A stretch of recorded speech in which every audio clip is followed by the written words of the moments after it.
नमस्कार दोस्तों। आज 14 अक्टूबर है और आज के द हिंदू में क्या पढ़ना है और क्यों पढ़ना है, इसे लेके हम फिर से हाजिर हैं। यहाँ पे सबसे पहली जो न्यूज़ है वो है ISRO, Indian space research organisation develop ये नेक्स्ट जेन लॉन्च व्हीकल, है ना। अभी हम लोगों ने PSLV, GSLV, SSLV इस तरीके से सुना है। ये NGLV की बात करें, which will one day replace operational system like polar satellite launch vehicle. PSLV को मतलब ये एक तरीके से रिप्लेस कर देगा, है ना।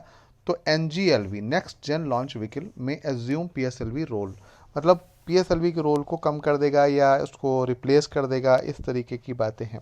तो अब आपको यहाँ पे क्या देखना है कि ये जो लॉन्च व्हीकल है, नेक्स्ट जेन लॉन्च व्हीकल है, ये किस तरीके के उपग्रह को लॉन्च करेगा, ये किस तरीके के सैटेलाइट को लॉन्च करेगा, है ना। और जो मतलब सैटेलाइट है, जो सैटेलाइट छोड़े जाते हैं हमारे यहाँ से, उसको कौन सी कक्षा में लॉन्च करेगा, है ना। लॉ अर्थ ऑर्बिट, है ना, या जैसे यहाँ पे लिखा भी गया होगा लॉ अर्थ ऑर्बिट, या इस तरीके की बातें लिखी भी गई होंगी। तो किस जगह पे ये लॉट वो करेगा, जियो स्टेशनरी ट्रांसफर ऑर्बिट में लॉन्च वो करेगा या लॉ अर्थ ऑर्बिट में वो करेगा। तो इसे आपको देखना है, थोड़ा सा देखना क्या है, इसरो की साइट पे जा सकते हैं वहाँ से, और उसमें आप इसके जो सिस्टम्स हैं उसके बारे में थोड़ा जान सकते हैं कि ये किस प्रकार लिक्विड प्रोपल्सन में काम करेगा या इसमें कुछ और यूज किया जाएगा।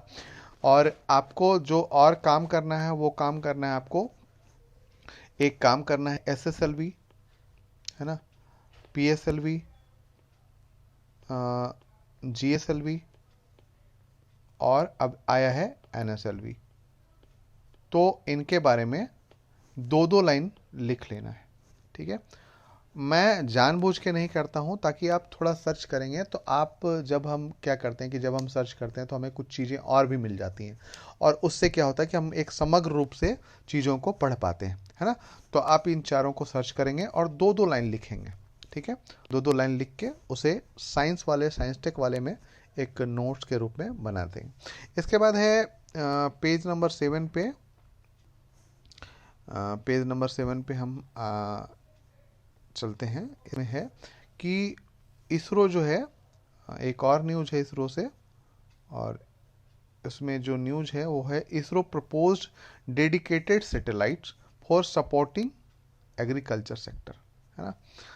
जो हमारे एग्रीकल्चर सपोर्टिंग एग्रीकल्चर सेक्टर में chairman of the space agency S Somnath set there.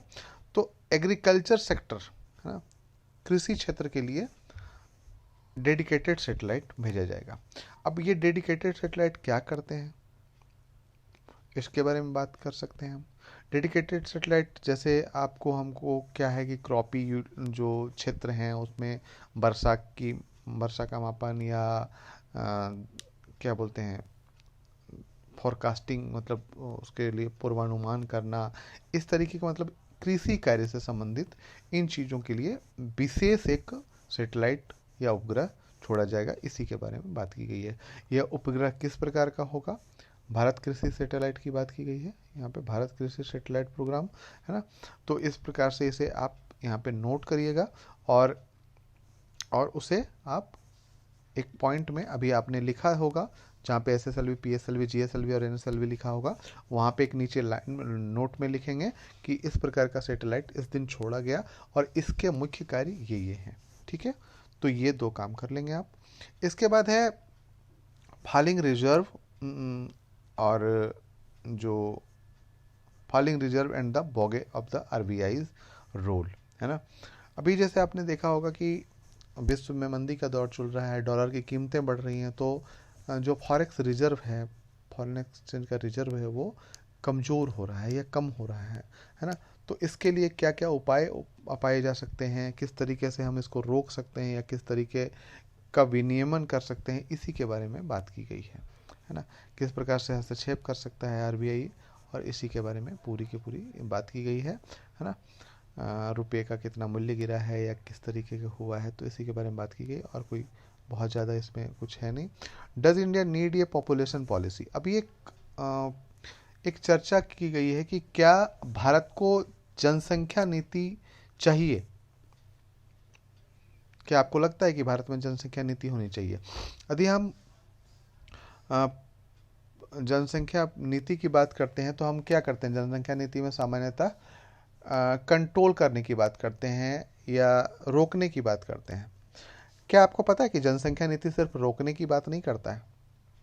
जनसंख्या नीति जनसंख्या के स्थिरीकरण की बात करता है, स्टेबलाइज करने की बात करता है। ये नहीं कि हम, जैसे हमारा अभी जो फर्टिलिटी रेट है वो 2 के करीब आ चुका है, मतलब एवरेज 2 बच्चे किसी भी दंपति से पैदा हो रहे हैं अभी जो रेट है, और यह बिल्कुल उस लेवल पे है जहां से जनसंख्या स्थिर हो जाती है ना।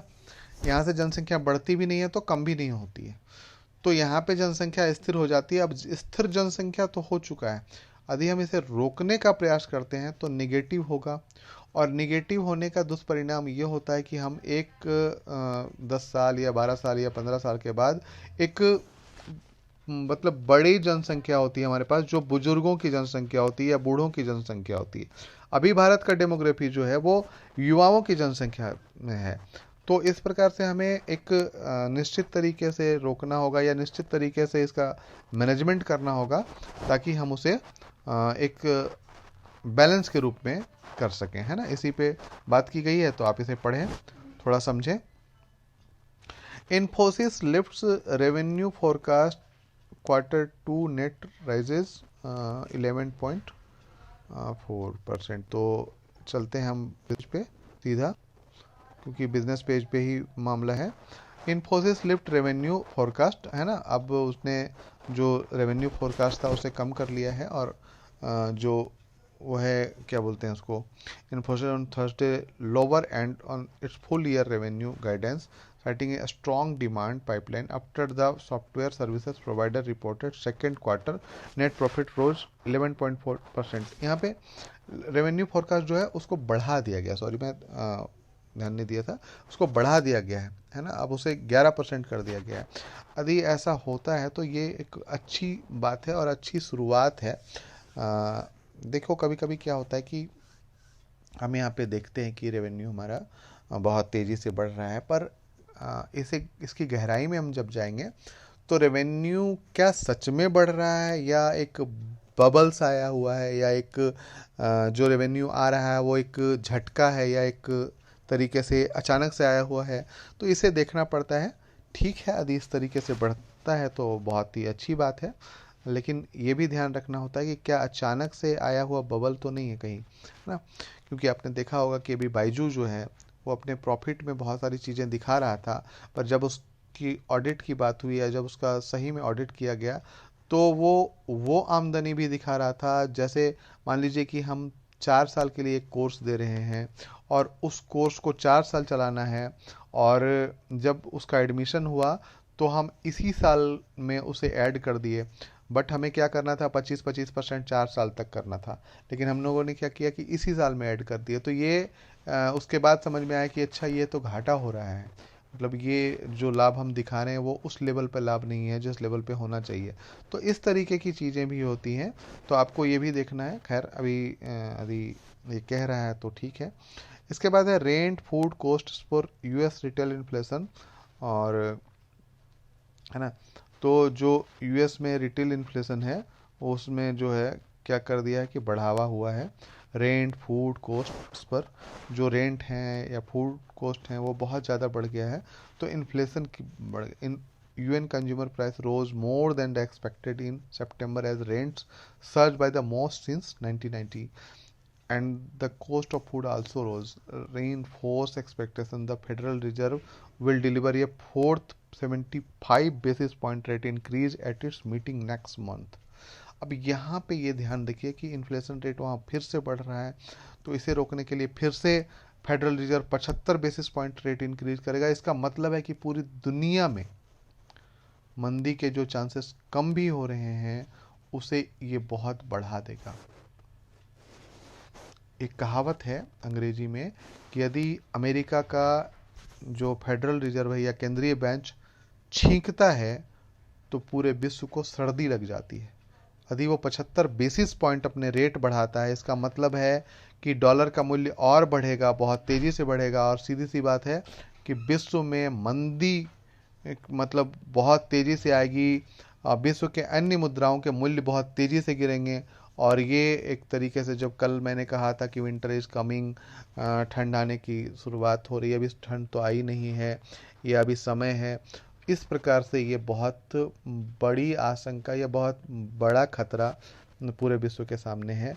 तो खैर देखते हैं क्या होता है। आज के लिए इतना ही दोस्तों। यदि आप नए आए हैं तो प्लीज़ लाइक शेयर सब्सक्राइब ज़रूर कर लें और बेल आइकन दबा लें, ताकि आपको रोज़ इस तरीके की चीज़ें मिल सकें, आप पढ़ लें, आप देश दुनिया के बारे में जानें समझें, है ना, क्या चल रहा है। और यदि आप यूपीएससी एस्पिरेंट हैं तो आपके लिए तो बहुत ही अच्छी बात हो जाएगी, है ना। धन्यवाद।